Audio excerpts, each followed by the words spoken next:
Hello and welcome to the official pilot and the first episode of the X&TEE podcast. I am XD and she is Tatenda Henani. Yes, welcome guys. I'm Tatenda Henani and we're really excited for this podcast. We've been talking about it since 2020 and it's finally happening. So do join us today as we also explore some of the topics that you actually gave us on Facebook, and we really appreciate the feedback that you gave us. That was really dope. That was really dope, eh? It was really nice. Yeah, because viewer feedback is really good because it gives us a bit of direction towards where we can go and what you guys want to hear on the podcast. Because I mean, it's long form content, but I feel like we have so much we can talk about and so much that, so many conversations that we have, without recording them behind the scenes that like we now want to bring to light so that they can inspire or help or just entertain, I guess. Just pick our brains, if I should say that, right? Yeah, because we have such deep conversations on our own. So that's why we decided to do this podcast. Because, on YouTube,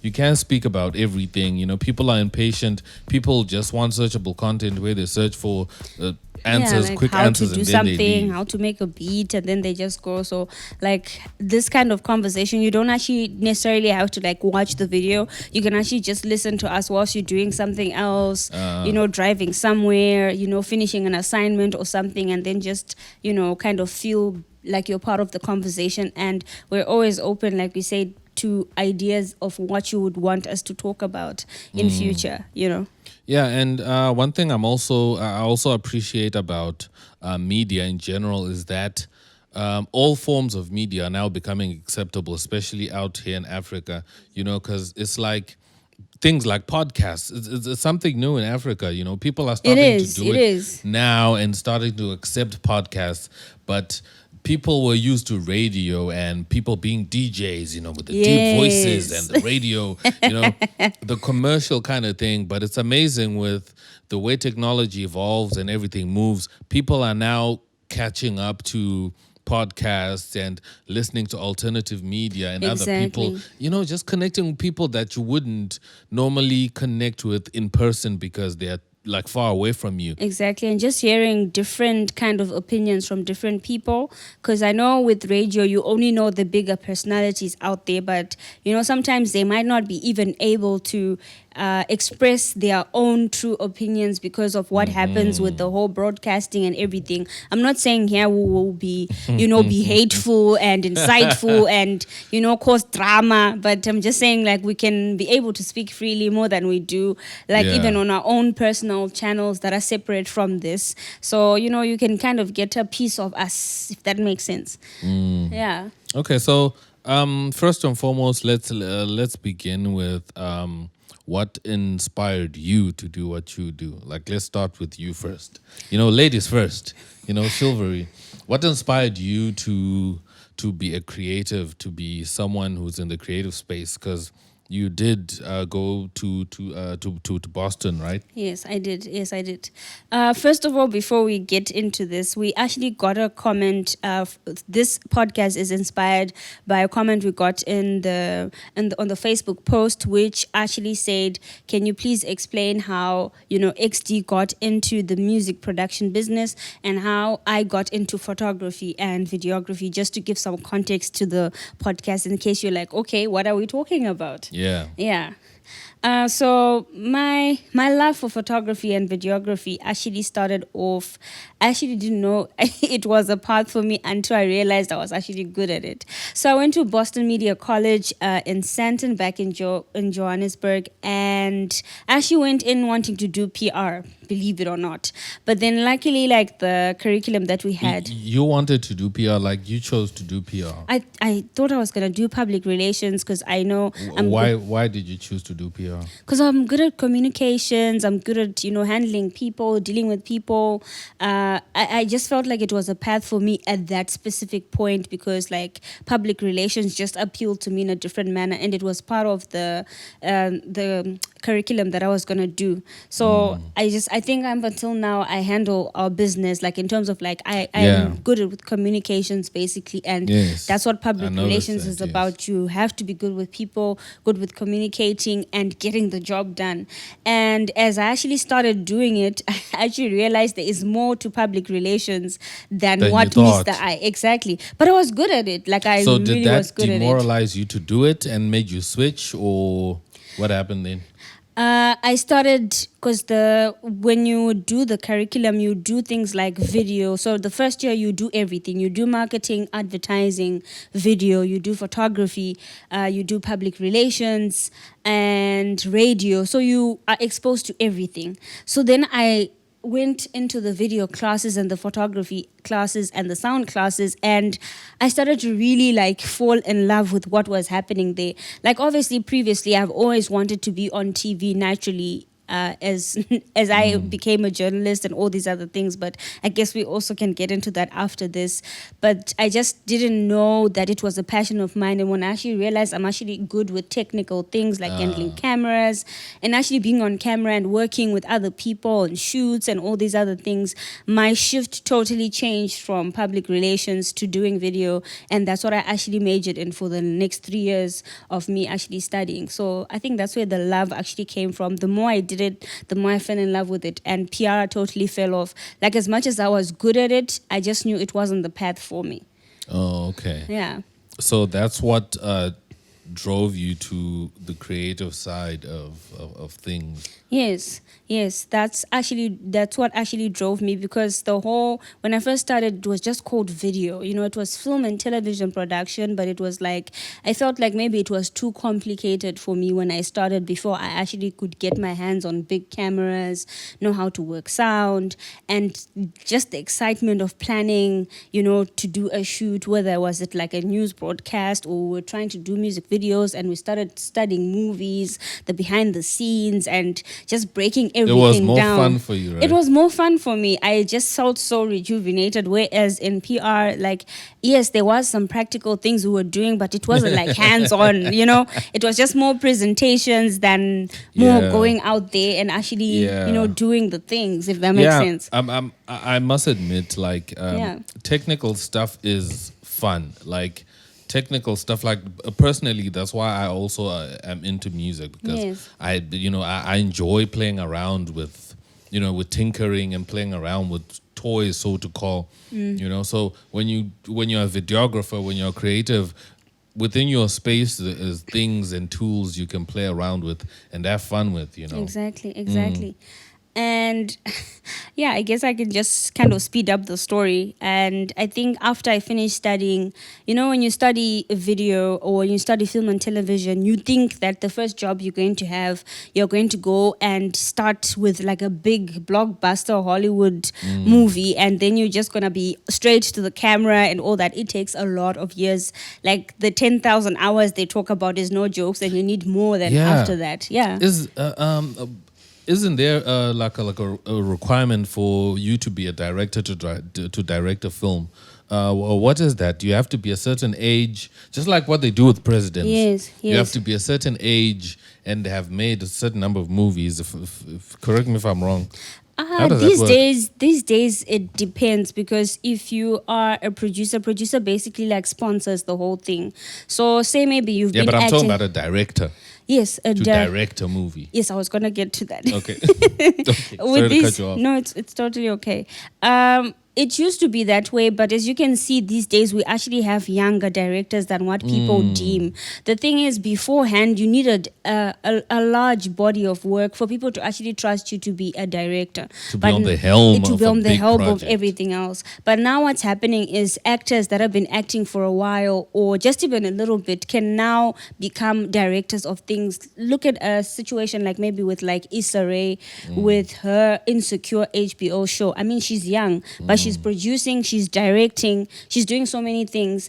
And even the director that did Black Panther, he's also really young. He's not Ryan as old. Coogler. Yes. So you know what I mean? So it's now like if you can produce and if you impress enough and you're actually good at what you do, you can actually become a director or producer. Producer, you just basically need to have the money to sponsor the whole thing. The But whole obviously, thing and when put it it comes, together. yeah, exactly. So it used to be like that because I feel like even now people trust people that have more experience Yeah, in the game. You know yeah, what I obviously, mean? yeah. They're less risk than Yes. someone who's starting out that's not really, Yeah, you that know. doesn't know the ins and out because there's so many things that have to go That's into why like when you get a job, they say, "Hey, we need we 5 years need experience. experience." And you're like, okay, where was I I just supposed came to from get? school now. I need a job. Where do I You get guys the are asking for experience? experience. Where? It's literally crazy. Yeah. But yeah, I think they do that so that you know the ins and outs of the industry. Like for you to be a director, you need to actually know how a camera works. Yeah. So most of them actually know how to work with the director of photography or DOP. You have to work hand in hand, and you also have to work with the producers, the people that are putting in money, so that you make their vision come to life. That's why Yes. sometimes there is the director's cut, and then there is the studio's cut. Studio cut. So yes. it just also depends on how that works, and you also need to know if you're a person that how to pitch ideas, how to do a budget. I mean, we watch a lot of behind the scenes. Like we a person do. that wears many caps. A director can actually act. A director can be a producer. A director can be a runner. A director knows how to do cabling. A director knows how to join the arts people to actually help them out. You wear many hats, so you need to be very diversified in that manner for you to become a director. So I think there's a lot of things that go into that for you to do that. But for me, I ended up not doing movies. I actually went into the news world. As you know, I was a TV reporter, like a journalist, and then I was a newspaper reporter. I also did a bit of editing, a bit of online work. So I started at SABC. Then I went to the famous ANN7, and I was there for a while. So about 3 to 4 years of experience in the industry, and then I became like a YouTuber. So all of that actually helped me to, I don't know, the passion just became bigger and bigger. So now with what we're doing now with YouTube, it just becomes more interesting, I guess. And I don't know. And you own your own content. You know, that's one Yes. thing about YouTube that I love. You know, and even like podcasting like this, you Yes. know, you are free to do what you like and you have creative freedom. Whereas if you work for a corporation or a company, don't own the you stuff. don't own the content. So you are working for a company basically. It's like if you work for a company that makes bread, you don't own the bread. You don't own the bread. Although you're the one that makes it from the Yes. dough to put it in the oven and all that. You know, most people don't know it. Even like the stuff that happens with like in music with the Yes, record you labels. don't own most people don't anything. understand that. Most people don't own their own You music. don't. Although their name is there to say that, look, this is like a Kanye West song or whatever, Yes. but Kanye West might not actually be the owner of Of you know, even the his music. name or anything, because anything I did within any organization I worked for, it was never mine. So I Yeah. could never really save it and claim it to be mine and share it however I wanted. It belonged to the company. So being a YouTuber like empowered me to actually own my stuff and have direction and be my own director and decide what I want to put out and what I cannot, and so many rules. Like right now I have colorful hair. I mean, I could never do that when I was on TV. Like I Oh, couldn't. is there rules on TV like what you like they hit the type of hair and the Yes, type of clothes? there is. It's unspoken, but you kind of get the vibe. Like, have you ever seen an anchor that's reporting news with like pink hair and she's chilling and she's not looking professional? You have to have a certain, energy and vibe about you. So in terms of that, you also need to be prepared to know that you have to be formal at everything that you do, because in a day maybe you can cover like 3 stories. One you're at Parliament, one you're dealing with people, one you're somewhere else. So you have to also look the part for people to take you seriously, because when it comes to news, you are dealing with like grown-ups. That's kind of like the Yeah. target market. So who wants to listen to a person with pink hair Yeah, talking they have about to protect their image, exactly? so to speak. I mean, I can't be telling you people died and I have pink hair, guys. I'm just saying, like, I don't Makes know. sense. You know what I mean? So, anyways, enough about. So that's that was your journey up until you started to do YouTube and yeah, and and become a creative and get into photography and videography and all that. yes, that was my journey in a nutshell. Yeah, but like, what drives you to really make content like on YouTube? Like, what's what's your drive, Lee? Like, what inspires you to, because now we have the history of where Yes. you're coming from with it, but what drives you to continue to make content and, continue to be on YouTube as a content creator? It's helping people. Like for me, I felt my journey on YouTube has actually changed, but every step of the way, it's always been about helping people.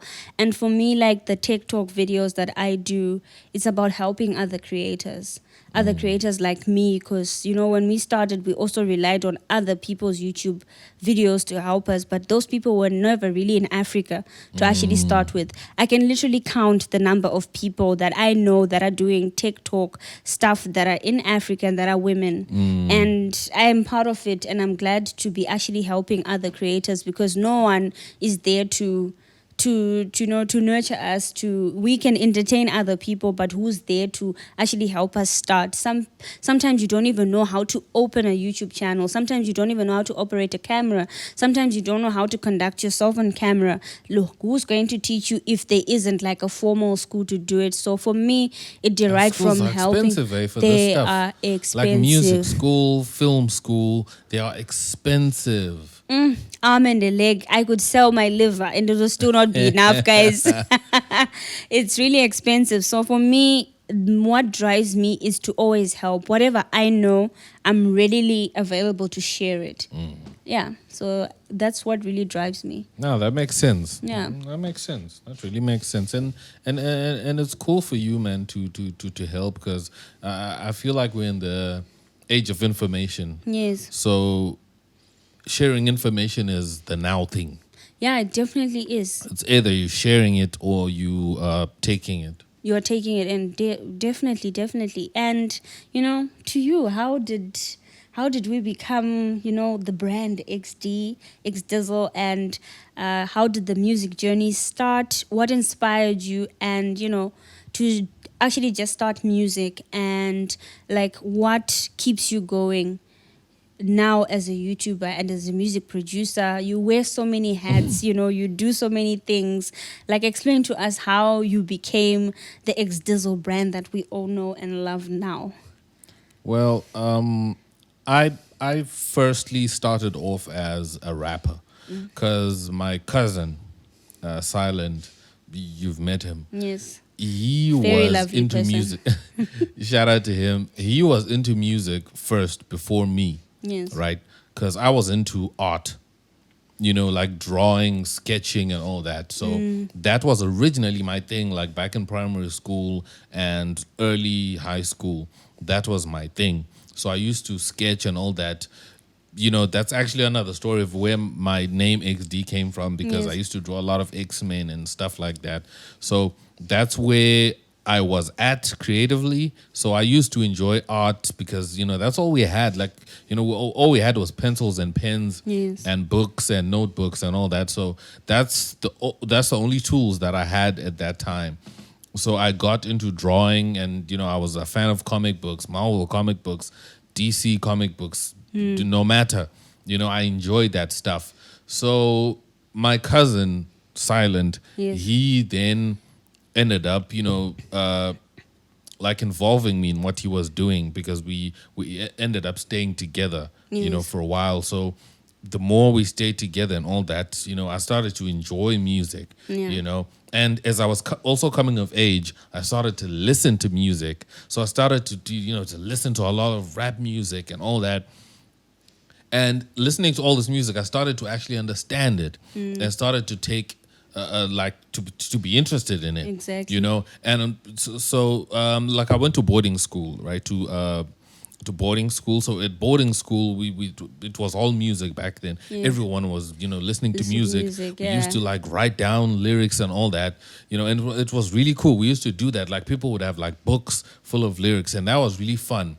So we would like, recite lyrics and all that. And then, when you're when we go to the parties, all the lyrics, and it was so cool. It was the It was coolest. like the coolest if you know all the words to the songs.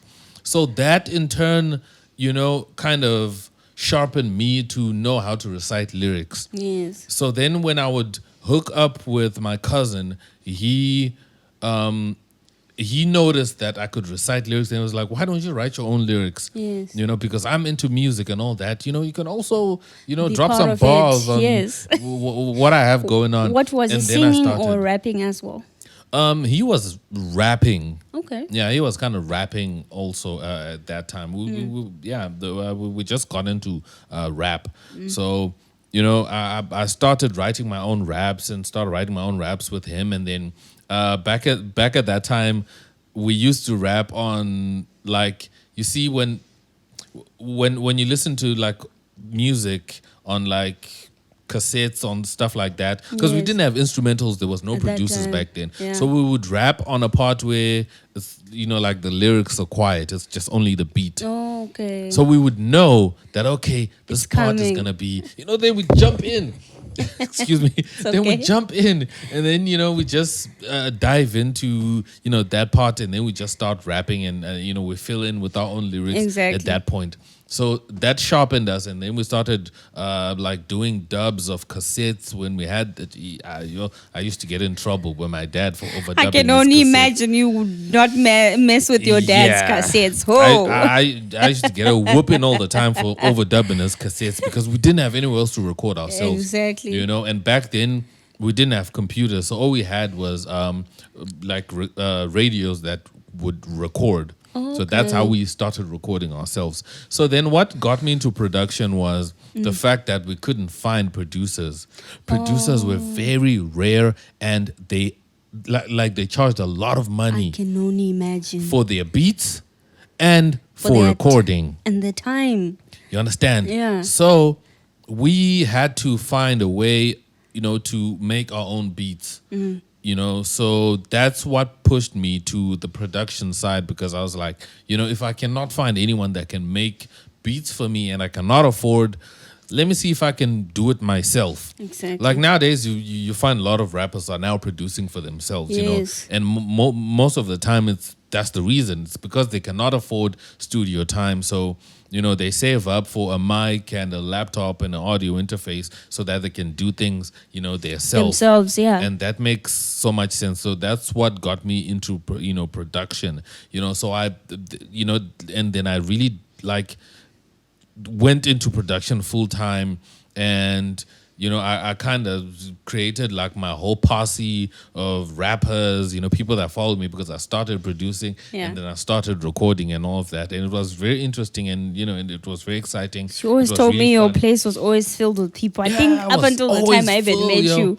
you had Yeah. a lot of people coming through. Yeah, because if you know that a rapper does not walk alone. No, they don't. A rapper does not walk alone as one man. Every artist has like 3 or 4 more people that they always chill with us, like a crew. Yes. So when it comes to time to record, maybe I would have let's say in a day I would have maybe 4 sessions, like 4 artists coming through. Yeah. It means all these guys, like each Are coming with artist their is coming friends. with their own friends. You understand? And sometimes they would all just show up at the same time. So that's what got me into production, and then I got into production and all that. And I did it for like years, and all that. And obviously, blowing up is really difficult. Like I get people that ask me like, "Yo, how come you've never blown up and all that and all that?" I'm like, guys, blowing up is an art. difficult if you don't have the connections and if you're not in the right place at the right time. True. It's not going to happen. It's all about chance and those kinds of things. So that's what happened when it comes to, blowing up and all that. But I've been doing it for a long time, and I've, acquired a lot of knowledge, You have. through experience and also my own research and learning, from the stuff that I was doing. So You've worked in quite impressive studios, Red Bull Studios, and like so many other places. Yeah, I've been a lot of places. Like music took me like to a lot of places Yeah. in terms of where I've actually been, where I can say I've been, and people that I've worked with. Because I used to have like private sessions Yes. with like some other artists, because they would have their own recording setups at their own house, and they'll be like, X, come Can through. you come through? Yeah. Record us, So later on, I then I used to help a lot of producers, upcoming producers, to like figure stuff out and Yes. guide them and all that. Like you They would- remember, they would always come a and lot of guys would consult you. come consult and they would come ask me for help on certain topics and certain things and all of that kind of stuff, and I would always help them. And you know, So you were basically doing tutorials before you knew that you were yes, the I guess the tutor that you are now on YouTube, if we should say that. yes, yeah. So that then pushed me to go to YouTube and then do YouTube and start YouTube, because I had been already teaching people and Exactly. being that kind of a tutor role, if that makes sense. Although I didn't really see myself as a teacher, I just saw myself as a producer that also just wants to share what he knows. And, And you know a lot.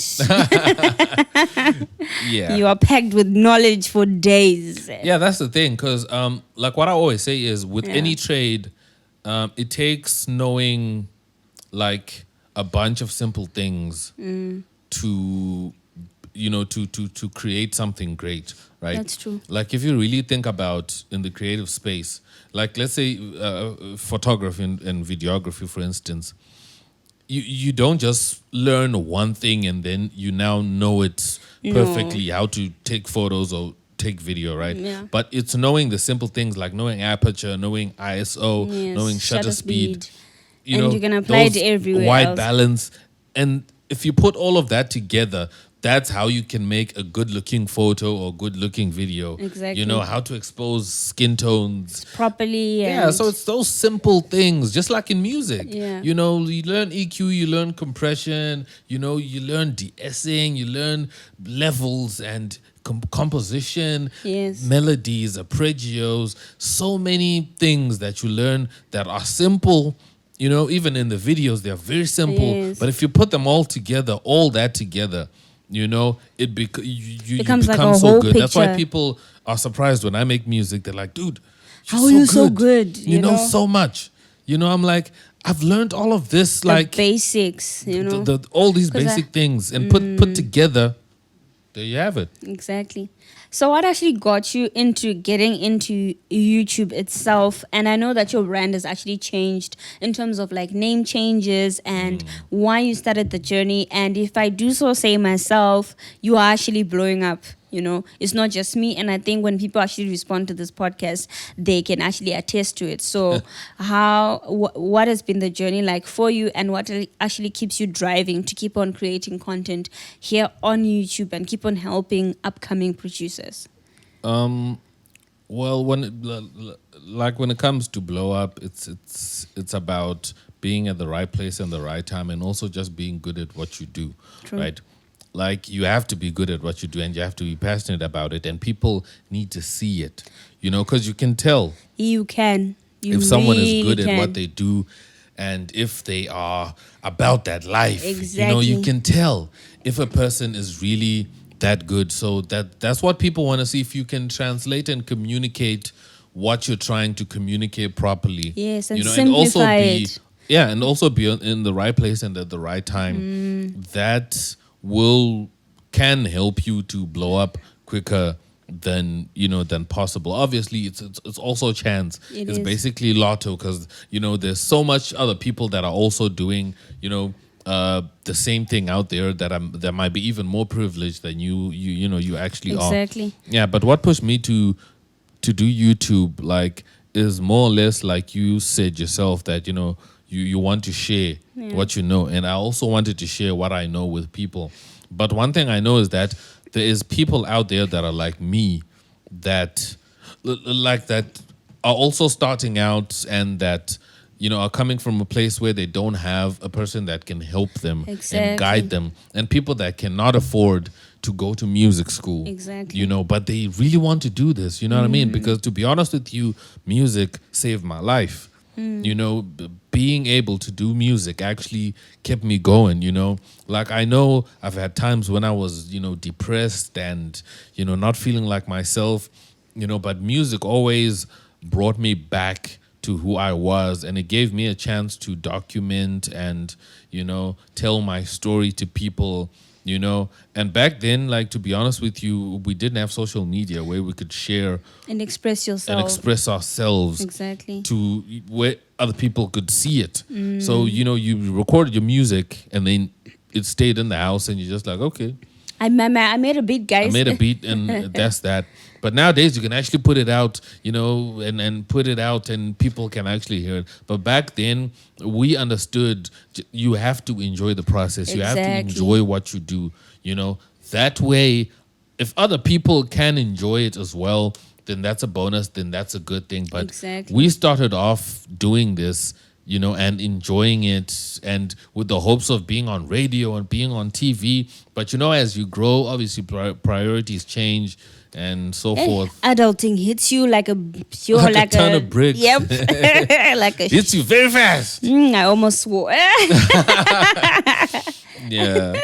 But anyways, that's been my journey, and that's how I got to be here. And what inspires me to keep going is the fact that what I'm doing is working, and I'm helping people. Like, I get comments where people are like, "Yo, bro, your channel has helped me so much. It really helps me." How does that I make you feel understand. to know that you are changing lives? I mean, I read those comments with you. Like, it's amazing, babe. Like, really, honestly, It feels good. You are changing lives. Like, It feels really good. It feels really good. Like, it's a heavy burden. But I'm not gonna lie, But it feels really good. There is a feeling of fulfillment that comes with that, because you feel like you've given something to the world. Exactly. That's why you see most celebrities, when they get really famous and popular and they make all this money, they always give to charity. Yes.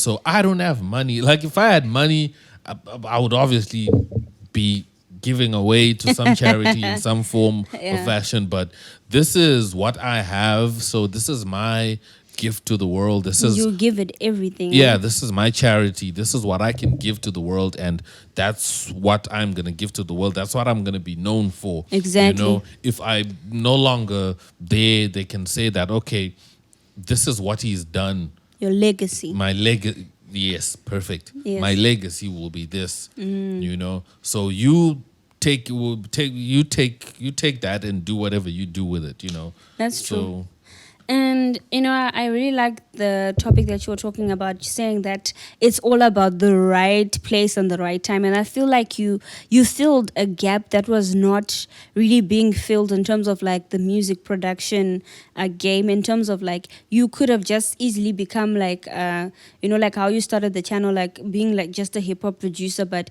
you were actually really good at making house music, like all sorts of house music. I don't think there's any house music that you can start that would not actually sound good, which I'm always surprised when you don't like certain things you make. I'm like, release it.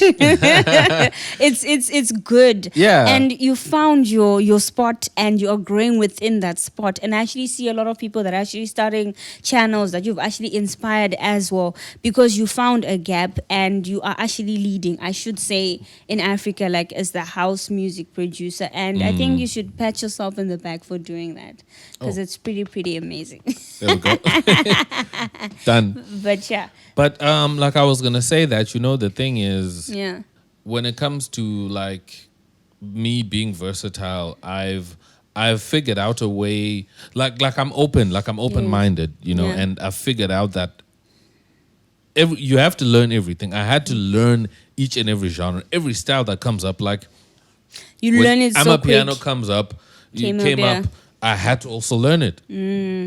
So I know I had to people- figure out how it's done, Yes. how to put it together, and I had to learn how to do stuff, even house music. Like, I have old friends of mine, friends of mine that pushed me into house music, Yes. but that's a story for another day. Oh, a nice story. And these are people that pushed me because they were like, "Yo, bro, why aren't you making house music? You're so good at music production. Why don't you go this direction?" Because people always suggest things and suggest a direction you take. And it came from a good place, I and it must came say. from a good place, and because they knew I would be good at it, Yes. And I found myself also just going that direction, and I enjoyed it because obviously hip hop changed as well. I started to feel out of place when it comes to hip hop, so house became my thing because it didn't really change that much. Exactly. Although there was like new styles of house, but I yeah. feel like it didn't change much as hip hop did.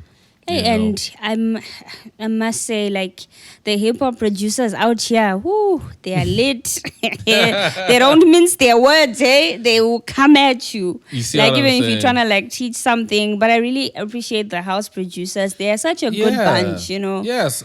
They're Yeah. so Such a positive. positive, such a positive people and such a positive crowd, So there's a lot of respectfulness and there's a lot of camaraderie in the house music scene Yeah, there that's is. very enjoyable. So at the end, I really felt at home.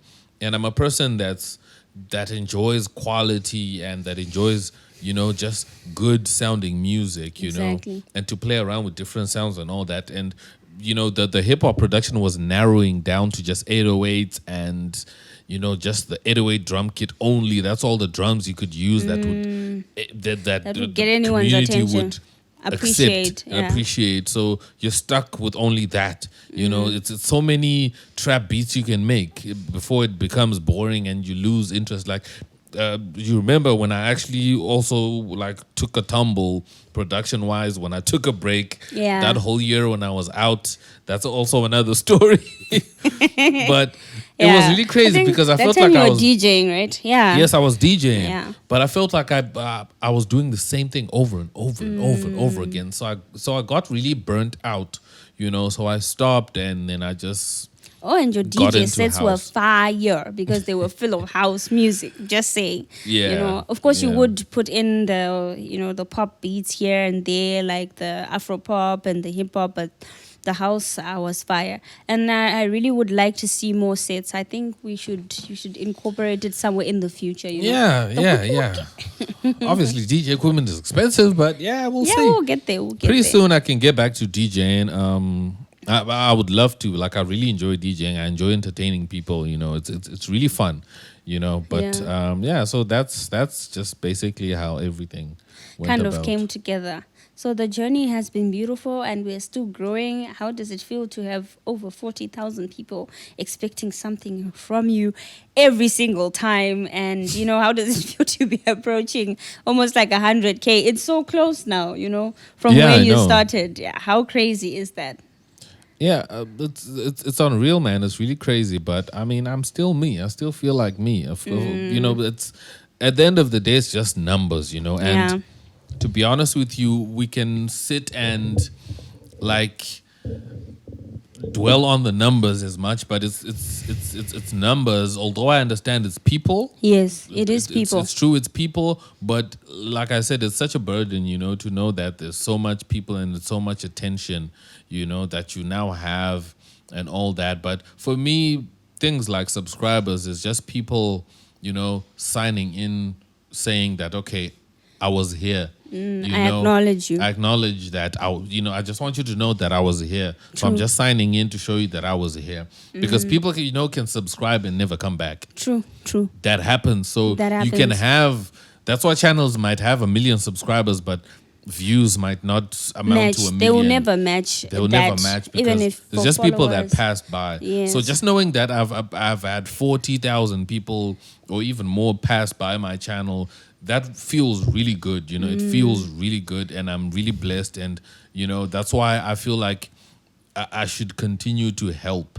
I should continue to help people and keep doing what Yeah. I'm doing. Yeah, keyword is to keep on helping, and I think that'll keep both of us motivated to keep helping, because when you've changed even one person's life or improve something upon what they are doing, I think it fuels you. It gives you fuel, as much as you enjoy what you do because you are passionate about it, but it also makes you feel good when you know that you've actually, changed an aspect of someone's life, How do Yeah. you feel with this journey of content creation and all of that?